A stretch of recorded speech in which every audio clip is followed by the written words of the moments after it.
The religion that we will be talking about today is Hellenism. An introduction to Hellenism. Hellenism was primarily practiced in Greece and surrounding Greek states. It spread arts, culture, and tradition across regions of the Mediterranean, Middle East, and parts of Asia. It brought cultural exchange and blended Greek practices with many different traditions.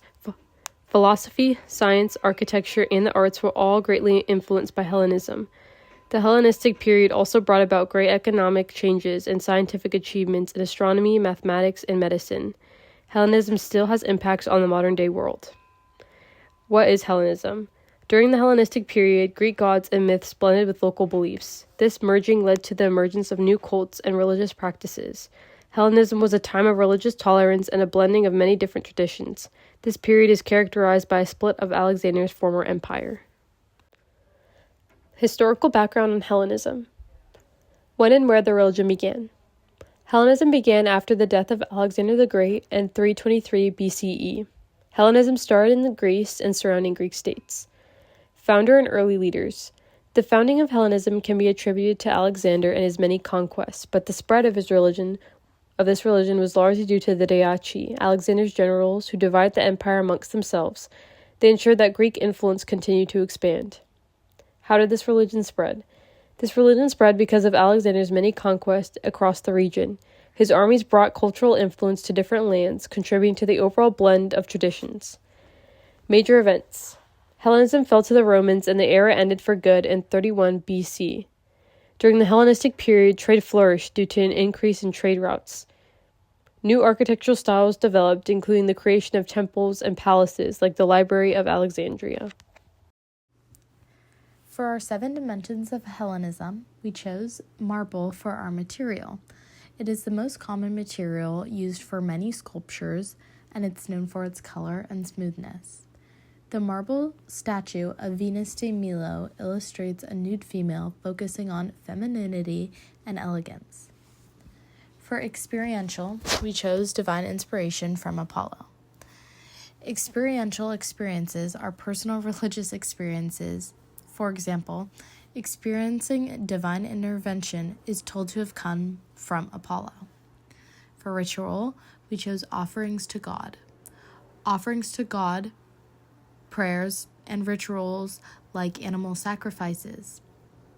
People often honored Zeus with many offerings, like giving him animal sacrifices. For philosophical, we chose Moria. Philosophical is how the world works. Belief in fate, or Moria, is what they believed was controlling destiny, the Hellenists. For social, we chose festivals. There would be social gatherings like festivals to honor the gods. For moral, we chose in media res, which means everything in moderation. The Hellenists believed that everyone must do everything in moderation with morals, respect, and honor the gods. For mythological, we chose the story of Athena's birth. There have been many stories about Athena being born out of Zeus's head. Mythological stories in Hellenism are myths that go into gods and creation. The Hellenism faith has a bunch of connections to other types of religions. For example, the Islamic faith. During the Islamic Golden Age, people would translate Greek words into Arabic. Islamic people would use Greek logic a lot of the time. Connecting it to Judaism, there was a lot of philosophical similarities. For example, Plato.